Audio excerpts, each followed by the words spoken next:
Auzubillahiminash-shaytanir-rajeem. Bismillahir-rahmanir-rahim. Welcome back in the chemistry lecture of 12th science. Last time we have seen about the isomerism, that is geometrical isomerism. Today we are going to see about the optical isomerism in the coordination compound, that is complex.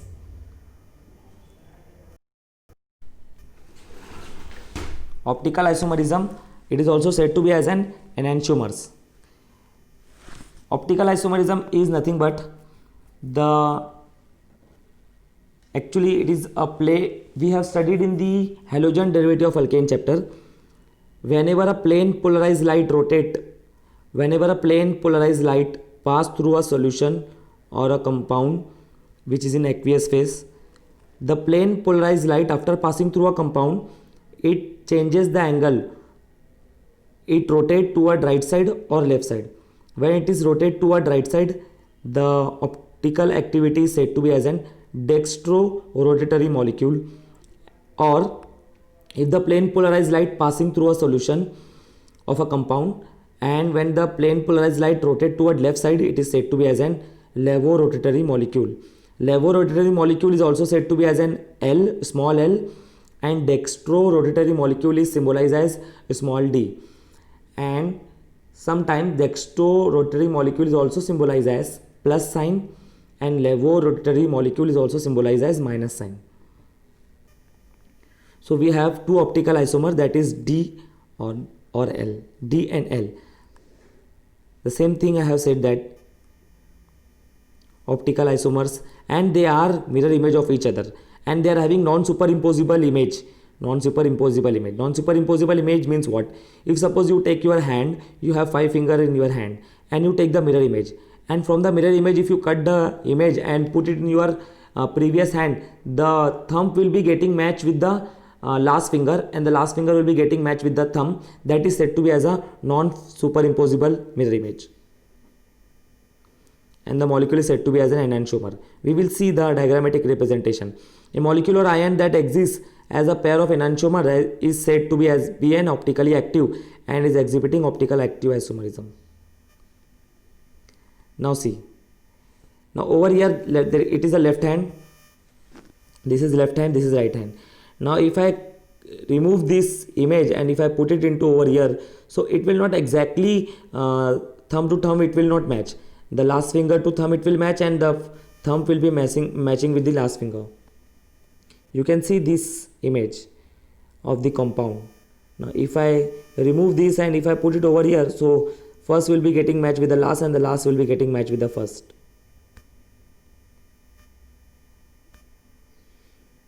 Optical isomerism. Now try to understand. Over here I am explaining you with an chelate ligands, that is ethylene diamine. Over here it is N is not written over here. That means you have to understand that there is N. This En symbolized as ethylene diamine. This is N, En, N. That is ethylene diamine.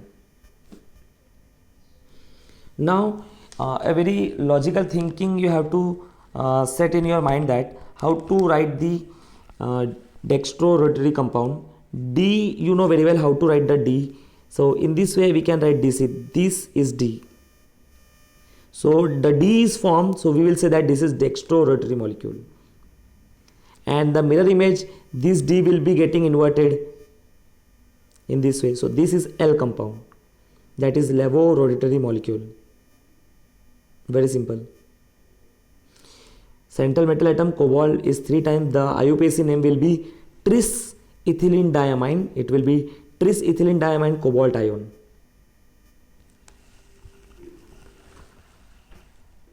Another example you will see. Over here 2 chelate ligand and 1 we have the monodentate ligand. Now previously we have seen the geometrical isomerism, in which we have seen the cis and trans. The trans compound which we have seen, that is 1,6 position. Over here we are studying the optical isomerism. Remember carefully. Now over here this compound,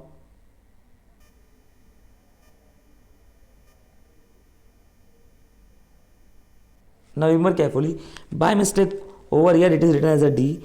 Now this is actually D. This will be dextro-rotatory molecule. Dextro rotatory molecule. Remember carefully, by mistake this figure I have written over here, so here I can cancel it and I will say that.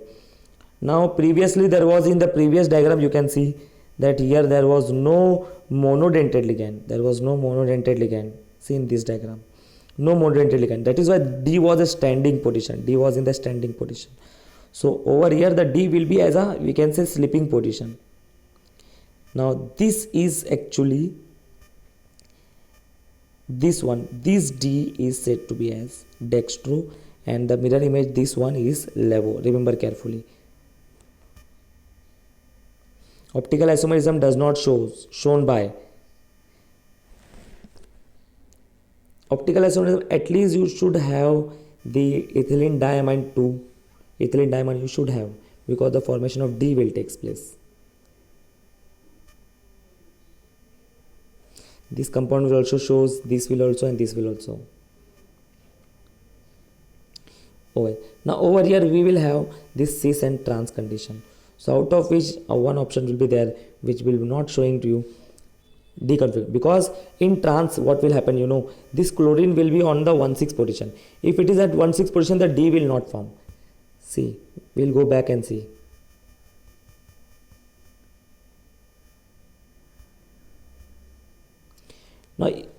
Now this is not levo, this is dextro compound.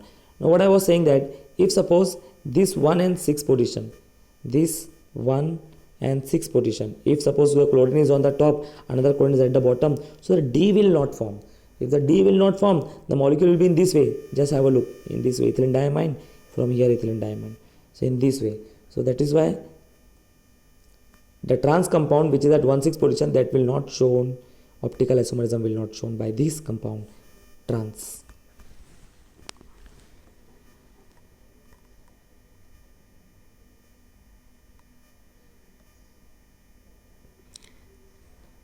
Thank you.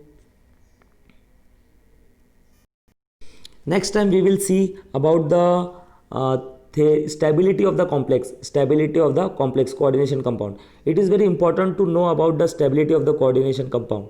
Now many scientists have put forth their theory about the stability of the complex. It is very important to understand the stability of complex. One of the scientists there, Sidwich, he has said that each ligand donates a pair of electron, that means 2 electron. So out of that, as each ligand was donating the pair of electrons, so out of which we have seen how to calculate EAN, effective atomic number. With the help of effective atomic number shows that the stability of the complex, how the complex has been formed, how the central metal atom has gaining the electron. By gaining the electron, central metal atom is forming a stable complex. So actually that was not a satisfactory reason, because we have seen many of the complex, they were not having a complete EAN, effective atomic number, because in effective atomic number the metal will be accepting the electron and attaining the zero group electronic configuration. But in many of the complex there was no zero group electronic configuration was attained by the metal. Say for example K4FeCN6 attaining the zero group electronic configuration, while K3FeCN6 does not attain zero group electronic configuration. The EAN, effective atomic number of K4FeCN6 is 36, and while the same time K3FeCN6, potassium ferricyanide, it is said to be as a potassium ferrocyanide in K3FeCN6, it is having an effective atomic number is 35. So that means it does not follow effective atomic number. So that is why there was a need to understand the stability of the complex, So there was many theory put forth by the different scientists to understand the stability of the complex. So the scientist Linus Pauling, make us understand about the theory about how the coordination compound is stable. So the first theory, just I am saying the synopsis, next time I will be continuing the theory, but what in the next lecture we will see, try to understand.